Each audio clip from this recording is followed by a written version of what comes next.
Now, the Target 12 investigators are looking into some of the statements Schilling made during today's radio interview. Schilling says some people could have been charged with a crime in the failed deal. We're also checking into a claim he made that city officials allowed 38 Studios to move into its downtown headquarters without it fully passing inspections.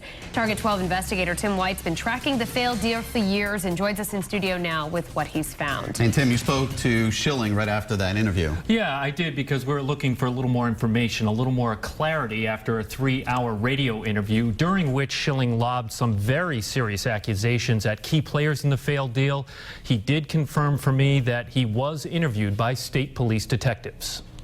But when you go back and look at exactly what... In his interview with John DePietro and WPRO, Kurt Schilling claims he was told that former House Speaker Gordon Fox and Providence attorney Michael Corso, one of the architects of the 38 Studios deal, may have committed a crime. You believe there should be people in jail? Yeah, I think it's another follow the money. Schilling did not say who made those claims. Earlier this year, the Attorney General announced no charges in the criminal probe. Schilling tells Target 12 he was interviewed by state police.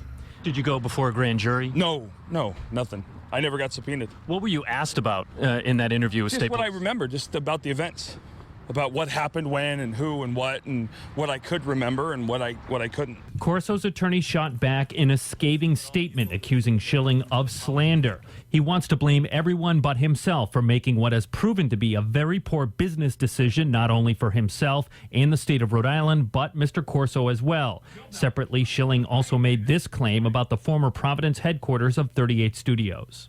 We lived in that building for a year and a half. We never had a building occupation permit. How did that happen? Because I signed autographs for the people that were coming in to do the inspections, and apparently that was how it worked.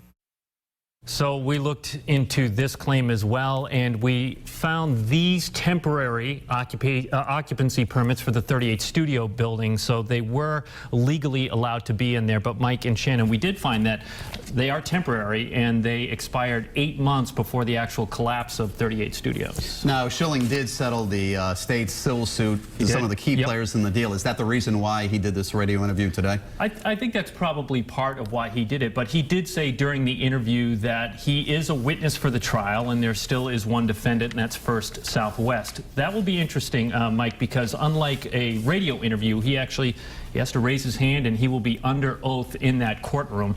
If there is no settlement with the final defendant, that trial is slated for January. Certainly interesting hearing everything coming out now, though, that he is deciding to In talk. 3 hours, a lot to track. I'm sure it's of hardly everything done that he yet. said. Yeah. All right, Tim, thank you so much. And we've been tracking this story for years. You can count on Eyewitness News and WPRI.com for in-depth coverage on 38 Studios.